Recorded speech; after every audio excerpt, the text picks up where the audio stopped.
ஏன் நடந்தது, எப்படி நடந்தது, இதெல்லாம் ஆய்வு செய்யறதுக்கு முன்னாடி ஒரு எதிர்பாராத ஒரு விபத்து. இதில் யாரையும் குறை சொல்லி பயனில்லை. குழந்தைகள், கர்ப்பிணி பெண்கள், அவங்களுடைய இறப்பெல்லாம் பார்க்கும்போது ரொம்ப வேதனையா இருக்கு. 39 பேர் இதுவரை உயிரிழந்திருக்காங்க. இன்னும் 2 ரொம்ப மோசமான நிலையில் இருக்கிறாங்க, மருத்துவர் இருக்கிறாங்க. அப்புறம் 61 பேர் காயம். அவங்கள சில பேர் சிறிய காயம்பட்டவர்கள் வீட்டுக்கு சென்றிருக்காங்க. கொஞ்சம் பேர் மருத்துவம் எடுத்துட்டு இருக்காங்க.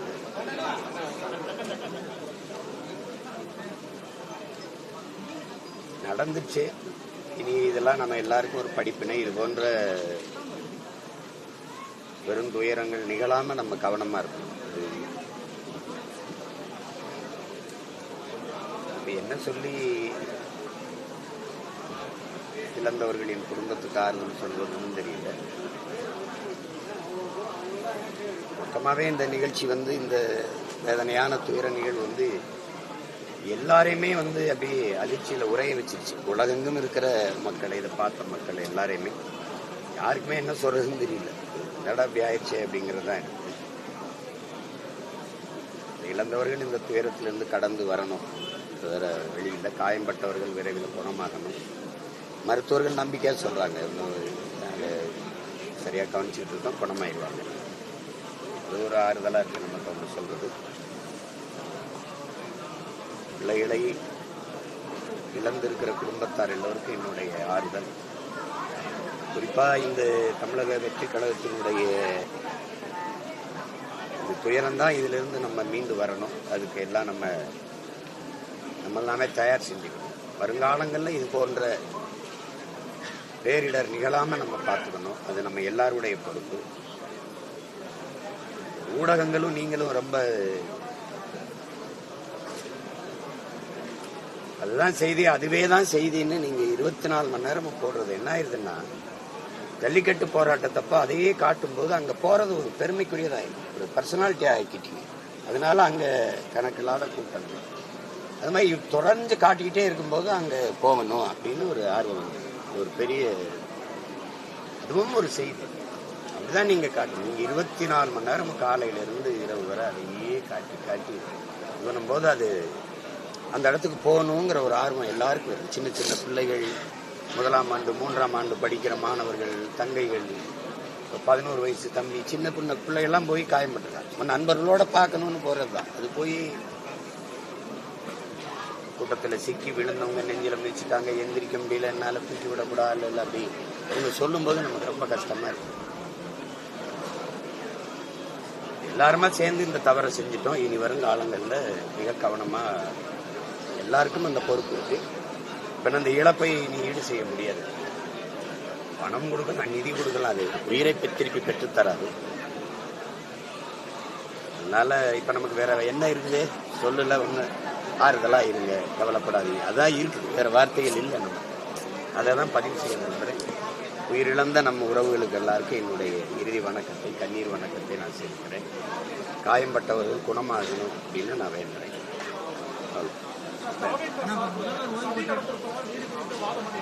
யாரு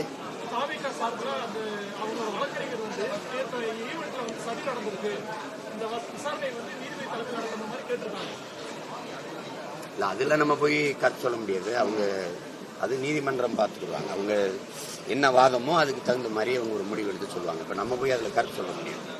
முதல்வர் ஓய்வு பெற்ற நீதிபதி அருணா ஜெகதீஷன் தலைமையிலான ஒரு குழு அமைக்கணும்னு சொல்றாரு. அது போதுமானதா இருக்குங்களா? அதெல்லாம் இதுல எனக்கு கருத்து வேற மாறுபட்ட கருத்து. தூத்துக்குடி துப்பாக்கி சூட்ல 2 மாசத்துல நான் முதல்வரான பிறகு நடவடிக்கை எடுப்பேன்னு ஐயா சொன்னது. எதிர்கட்சியா ஆளுங்கட்சியானவனு இதே அம்மா தான், அருணா ஜெகதீஷ். 3 மணி நேரம் நேர் நின்று சாட்சியம் சொன்னவங்கிற முறையில் நான் தான் இருக்கேன். ஒரு கட்சியை வழி நடத்துறவங்க, தலைமையேற்று வழி நடத்துறவங்கிற முறையில் நான் மட்டும்தான் 3 மணி நேரம் சாட்சியம் சொல்லி. ஆனா அவங்க அறிக்கையை தாக்கல் பண்ணி எவ்வளவு நாள் ஆயிடுச்சு, என்ன நடவடிக்கை எடுக்கப்பட்டிருக்கு? இந்த துப்பாக்கி சூட்ல சம்பந்தப்பட்ட அதிகாரிகள் எல்லாம் பணி இடமாற்றமும் பணி உயர்வும் பெற்றிருக்காங்க. அதேதான் நடக்கும். ஒரு 6 மாசம் அம்மா விசாரிச்சு ஒரு தாக்கல் செய்வாங்க, காயத்தை மறந்துடுவீங்க, வேற பக்கம் போயிடுவீங்க. இந்த 2-3 மாசத்துல தேர்தல் தீவிரம் அடைஞ்சிருச்சுன்னா இதை யார் பேசுவா? இன்னைக்கு செய்தி நாளைக்கு செய்தி, எல்லாரும் குணமாயி போயிட்டாங்கன்னா அடக்கம், இறந்தவர்கள் அடக்கம் பண்ணிட்டா அது அதோட முடிஞ்சு, செய்தியும் அதோட அடக்கமாயிடும். அப்புறம் இது என்ன இருக்குது, நடவடிக்கை என்ன இருக்குது? இது ஒரு எத்தனை ஒரு நீதிபதி விசாரணை நம்ம எத்தனை பார்த்துருக்கோம். இது என்ன புதுசா? இது ஒன்றும் இல்லை. இதுல விசாரிக்க என்ன இருக்கு? தெரிஞ்சிருச்சு, வெளிப்படையா நெரிசல்ல சிக்கிட்டாங்க, நம்ம பிள்ளைகள் இறந்துட்டாங்க, அவ்வளவுதான். என்ன விசாரிச்சாங்க? தங்கச்சி ஸ்ரீமதி மரணத்துக்கு விசாரிக்கிறாங்க, இன்னும் தான் விசாரிக்கிறாங்க.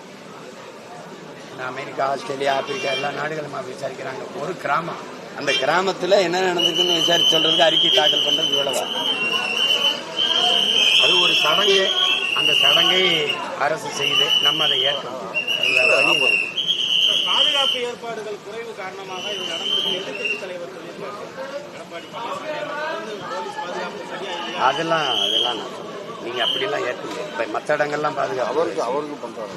இன்னைக்கு அதுல ஒரு தம்பியை நான் கூட ரொம்ப அவரை கட்டி பிடிச்சி வாழ்த்துனேன். பல பேரை தூக்கி கொண்டு போய் இந்த அவசர ஊர்தியில சேர்த்து இது பண்ண ஒரு காவல்துறை இளங்காவலர். அவர் என்ன சொல்லலாம்? இதெல்லாம் அப்படிலாம் சொல்ல முடியாது. இத்தனை ஊர்கள்ல அவர் மிகப்பெரிய கூட்டத்தை கூட்டும் போதெல்லாம் பாதுகாத்த மாட்டேன், வடக்குன்னு அப்படி சொல்லிட முடியாது.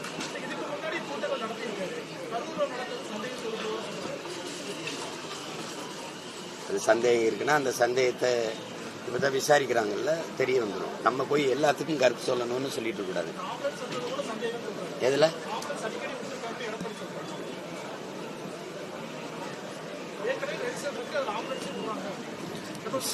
எனக்கு சொன்னது என்னன்னா, ஏற்கனவே ஒரு பகுதியில் மயங்கி விழுந்த அந்த கூட்டத்தில் வந்த ஒருத்தரை தூக்கிட்டு போன அவசர ஊர்தின்னு தான் எனக்கு சொன்னாங்க.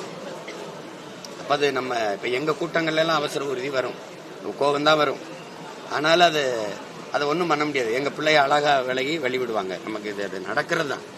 ஆனாலும் அது எல்லாமே சும்மா விடுறாங்கன்னு சொல்ல முடியாது. ஒருவேளை உயிருக்கு ஆபத்தான நிலையில காயம்பட்டவர்கள் இருந்திருந்தா நம்ம ஒன்றும் பண்ண முடியாது.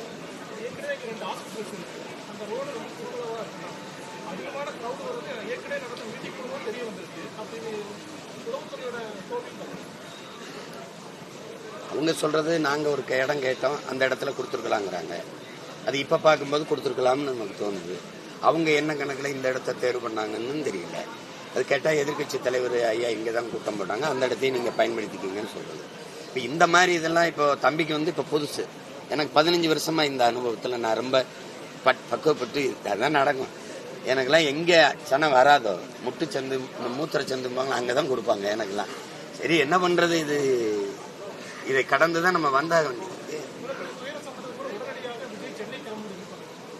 இப்ப யாருக்குமே அந்த சூழல்ல என்ன பண்ணோம்னா என்ன செய்யறதுன்னு தெரியாதுல, அந்த பதட்டத்துல ஒரு முடிவு எடுக்கிறதா. தலைவர்கள் இருக்காங்க, அடுத்த கட்ட 2ஆம் கட்ட தலைவர் இருக்காங்க, அவங்களும் யாரும் இவங்க வந்திருக்கலாமே சார். இது வரைக்கும் நடந்தது எல்லாமே ஒரு திட்டமிட்ட சதி அப்படின்னு நீதிமன்றத்தில் அந்த ஒரு முறையை வச்சிருக்காங்க. எப்படி பார்க்கணும்? இல்ல திட்டமிட்ட சதின்னா அதை நம்ம சான்றுகளோட நிரூபிக்கணும். நம்ம பேசும்போது அந்த வலியில வேதனையில ஒரு வார்த்தையை நம்ம சொல்லுவோம். இப்ப அவங்க தரப்புல பார்த்தா அவங்க சொல்றது சரின்னு படும், அரசு தரப்புல வேற ஒரு காரணம் சொல்லுவாங்க. இப்ப இந்த நேரத்துல அதை விவாதிச்சுக்கிட்டு இருக்கிறது சரியானதா இருக்காது. ஏன்னா நம்ம 1-2 உயிர் இல்ல 40 உயிர்கிட்ட நம்ம இழந்திருக்கோம். அவங்க இழந்தவர்கள் குடும்பத்துல ஒருத்தனா நின்னுதான் நீங்க இதை பார்க்கணுமே ஒழிய இதை போய் கருத்து பேசிட்டு ஏற்கனவே காயம்பட்டு இவங்க பாரு என்ன பேசிட்டு வாங்க. அந்த சாவு வீட்டுல நின்று பாத்தீங்கன்னா அந்த சாவு வீட்டுல இருக்கிற ஒரு மகனை நான் பார்த்தா ஐயோ ஐயா என்னையா பேசிட்டு இருக்கீங்கன்னு வரும். அந்த மனநிலையை தான் நீங்க இதுல பார்க்கணும். இது வரலாம், தம்பி வரலைனாலும் மற்றவர்களை வருவாங்க, வர சொல்லுவோம். மற்றவங்களை தம்பி புஷியானந்தையோ ஆதவையோ வந்து பாருங்க ஆறுதல் சொல்லுங்க சொல்லுவோம், அது செய்வாங்க. அதெல்லாம் அப்படி ஒன்றும் ஒரு பெரிய அரக்கர்கள் ஒன்றும் கிடையாது, நம்ம பிள்ளைங்க தானே வருவாங்க. காவல்துறையோட நிபந்தனைகள் பின்பற்றாதனாலதான் இந்த மாதிரி நடந்திருக்கு, விபத்து நடந்திருக்குன்னு சொல்றாங்க. இப்ப காவல்துறை நாங்க சொன்ன விதிமுறைகளை பின்பற்றலாம். அவங்க இதுல ஏதோ சதி இருக்கு. இது அல்ல. இப்ப இழப்பு தான், இறந்தவர்கள் தான். இப்ப அந்த துயரத்துல நம்ம பங்கேற்று துயரத்துல நிக்கிற அந்த குடும்பத்துக்கு நம்மளால முடிஞ்சா 2 வார்த்தை ஆறுதல் இல்ல அவங்களுக்கு, அதுதான் இப்ப தேவைப்படுது. இதை போய் பேசிட்டு இருக்க வேண்டியதில்லை. இப்ப நடந்துருச்சு, கேட்டிருந்தா அப்படின்னா கேட்கல, நடந்துருச்சு. இப்ப அதுக்கு போய் என்ன பண்ண முடியும்?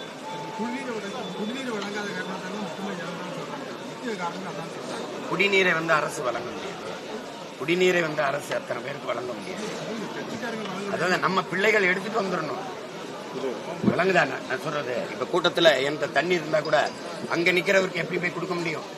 இப்ப நம்ம பிள்ளை இப்படி வரும்போது அவங்களே ஒரு போத்தல்ல ஒரு தண்ணீரை எடுத்துட்டு வந்துடணும். 4 மணி நேரம் 5 மணி நேரம் நிக்கிற மாதிரி இருக்குதுன்னா அப்ப அதுக்கு தயாரா வந்துடணும். அதுக்கு வந்து அவங்கள குறை சொல்லி இவங்களை குறை சொல்லி யாரை குறை சொல்லுவீங்க?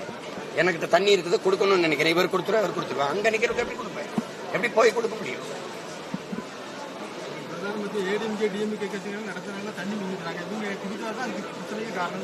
சரி, அது ஒரு பிரச்சனை. இப்ப இது ஒரு படிப்பனை ஆயிடுச்சுல. இனி வரும் காலங்கள்ல நம்ம பிள்ளைகளே தண்ணீரோட வந்துடணும். இல்லைன்னா தண்ணிக்கான இந்த வசதி செய்யணும். அது ரொம்ப அடர்த்தியில அதிக கூட்டத்துக்குள்ள போய் இதை செய்ய முடியாது, யோசிக்க முடியாது.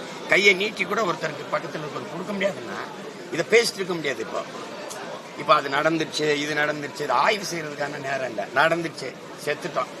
இப்ப அது பேச்சனை இனி வந்து ரொம்ப கவனமா இருந்து கால் எடுத்து வைக்கணும். அதான் முக்கியமானது.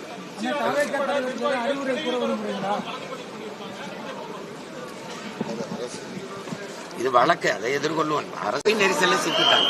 இப்ப அது மாதிரிதான் பார்க்கணும். இப்ப இது வந்து ஒரு வழக்கு, அதை எதிர்கொள்ளணும். நம்ம எதிர்கொண்டு போய் இதுல எந்த தொடர்பும் இல்லை. இது வந்து எங்களுக்கு இப்ப நம்ம வழக்கு புனையப்பட்டவங்க எல்லாம் அவங்களாம் அந்த விபத்தை திட்டமிட்டு ஏற்படுத்தினாங்க. அப்படி பார்க்க முடியாது இல்ல, அப்படி பார்க்க முடியாது.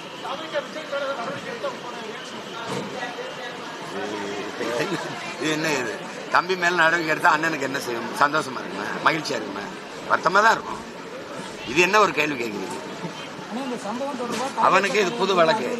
எனக்கு வந்து 260 வழக்கு இருக்கு என் மேல. நான் ஏறாத நீதிமன்ற படிக்கட்டுகள் கிடையாது. எனக்கு இது புது சில வழக்கு. அது இல்லைன்னா விடியாது கிழக்குன்னு போவோம், சிறை அதை நிறைன்னு போவோம், தடை அதை உடைன்னு போவோம். எங்களை பயிற்றுவித்த தலைமை அப்படி. உங்க புரியுதுன்னு நினைக்கிறேன். தயவு செய்து என்னை கைது பண்ணுங்கன்னா நான் கெஞ்சிருக்கேன்.